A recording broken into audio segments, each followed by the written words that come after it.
Agro Universe Podcast. AgroUniverse Podcast. Agro Universe Podcast. AgroUniverse Podcast. Muy buenas tardes, queridos radioescuchas. Acompáñenos a nuestro primer podcast. Nuestro tema de hoy es el ciclo biogeoquímico del fósforo. Nos encontramos en esta ocasión con Felipe Velázquez, Laura Zamora, Diego Vargas y quien les habla, Juan David Trujillo.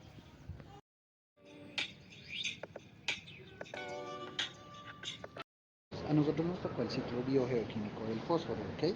En su proceso biogeoquímico el fósforo eh, tiene una movilización en diferentes causas, ¿ok? Entonces vamos a hablar de la parte del suelo, la parte de la superficie de la parte de la biosfera y en la parte, digamos, de la zona acuática, por decirlo así, o en la zona húmeda, que es en los lagos o en la parte, digamos, sí, de agua, ¿cómo es que hay una parte, hay una parte que se puede, en la parte de recursos hídricos, ¿ok? Esa sería la palabra, ¿listo? Entonces, en la parte interna del suelo actúa directamente la mineralización de las rocas y estas son las que aportan la mayoría del fósforo que se encuentra situado en los fondos dentro del suelo, ¿ok? Además de esto, las rocas sedimentarias por los lagos hace que además se filtren estas rocas sedimentarias y también creen depósitos de fósforo, ¿ok? Esto en relación del suelo interno, ¿listo? Y esto lo van a aprovechar pues las plantas hacia arriba. Otra manera en la que este ciclo se realiza el fósforo, entonces en la parte de la biosfera o en la parte de la tierra, en la superficie, se ve el ciclo biogeoquímico del fósforo por medio de la materia vegetal que cae al suelo, los excrementos de los animales, los tejidos de los animales y también, digamos, residuos de excreciones de aves también. Entonces, estos al caer al suelo y al ser, digamos, transformados, lo que hacen es empezar a hacer ese aporte también de fósforo al suelo. De pronto no será tan completo como la mineralización, pero también es un aporte dentro del ciclo bioquímico del suelo, ¿listo?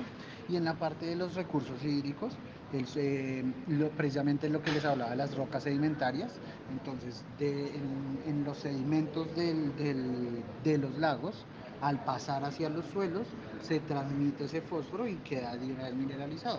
Además de esto, por medio de la transformación vegetal de hongos y bacterias, hace que sea más disponible este fósforo y lo que hace es transformar la misma materia vegetal para volverlo disponible al suelo, pero el suelo directamente, ¿ok?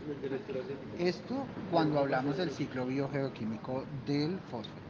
Ya ahora vamos a nombrar las relaciones que tienen con la agricultura de este ciclo biogeoquímico y también las vamos a relacionar dependiendo de los temas. Entonces, suelo interno, biosfera. ¿Para dónde te vas? ¿Te quedas? Entonces, quédate, bro. Y lo mismo, recursos hídricos. Entonces, la relación con la agricultura en la parte, digamos, de suelos. eh, Tenemos la pulverización de rocas eh, para agregarlo como enmienda al suelo, haciendo aportes de precisamente este fósforo para la nutrición en los cultivos, ¿listo? En la parte de la biosfera, si precisamente hablábamos de la materia vegetal, entonces ya es poder utilizar la materia vegetal, los tejidos animales, las excreciones tanto de animales terrestres como de animales aéreos como los pájaros, para poder transformar esa materia y convertirla en nutrientes disponibles para la agricultura. En este caso, en las composteras transformaríamos todo el material vegetal haciéndolo disponible y en las excreciones lo que hacemos es hacer disoluciones o también volverlo disponible para hacerlos en disolución y poderlos aplicar, puede ser edáficamente o foliarmente. ¿Listo? En este caso podríamos dar un ejemplo como el guano de murciélago o el guano de los pájaros se utiliza muchísimo para la floración y tiene un aporte de Que es- fósforo. Se habla de guano de murciélago y guano de gaviota generalmente. Esos tienen un aporte de fósforo y potasio muy bueno, entonces se utiliza para la floración y se utilizan los guanos para complementar ahí fósforo, ¿listo? Eso en cuanto a la parte de superficie del suelo.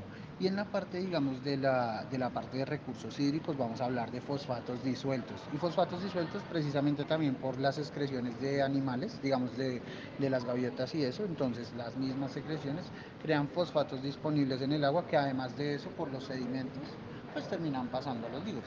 Estos fosfatos los utilizamos directamente en la agricultura. Uy, espera ahí la relación. Entonces ahí, por ejemplo, si toca ir mirando el dibujito. Ah, no.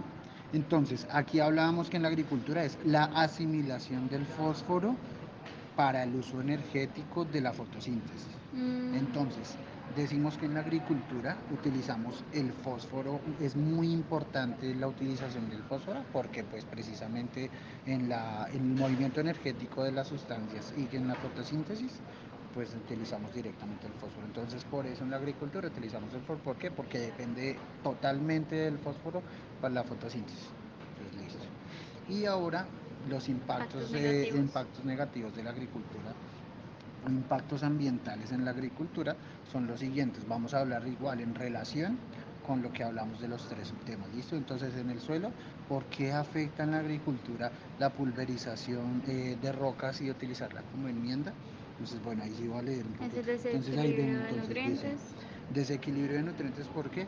Porque cuando hay un exceso de fósforo no hace que hayan disponibles los otros. Entonces genera un desequilibrio y digamos, por ejemplo, si hay fósforo en exceso hace que el calcio se bloquee o que el magnesio no se pueda absorber. Entonces a eso es lo que se refiere con el desequilibrio de nutrientes. Y la contaminación del suelo, precisamente también por el exceso, o no, era desequilibrio de nutrientes que decía Pipe.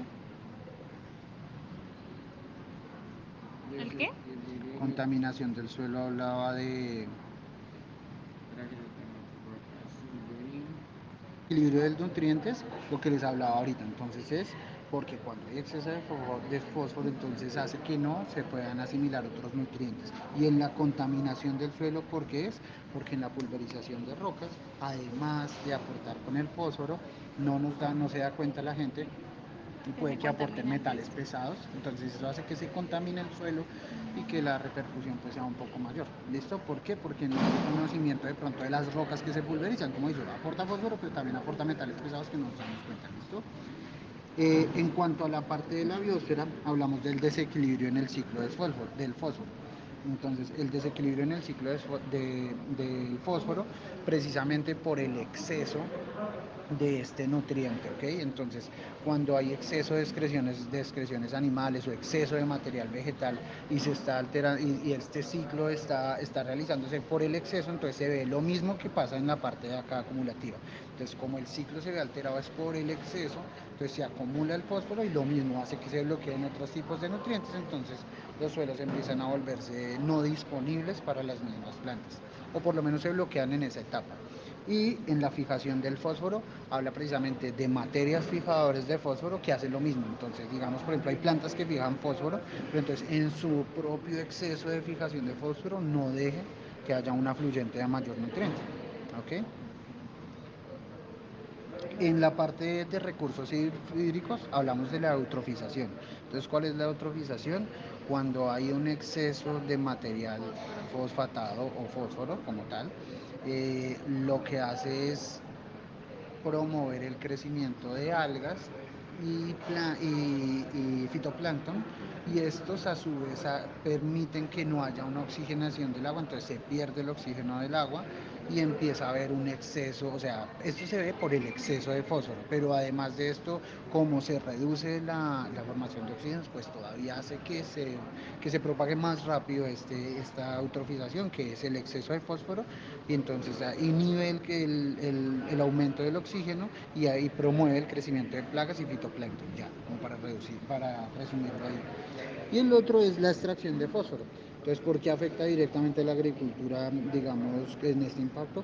Porque la extracción de fósforo por minas o esto, pues mal que bien el fósforo es un recurso no renovable y la extracción de fósforo se utiliza pero no vuelve y se deposita. Entonces es por eso y listo.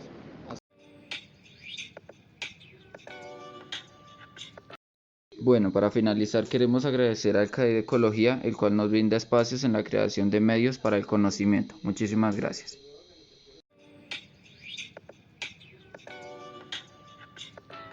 Agro Universe Podcast. AgroUniverse Podcast. AgroUniverse Podcast. AgroUniverse Podcast.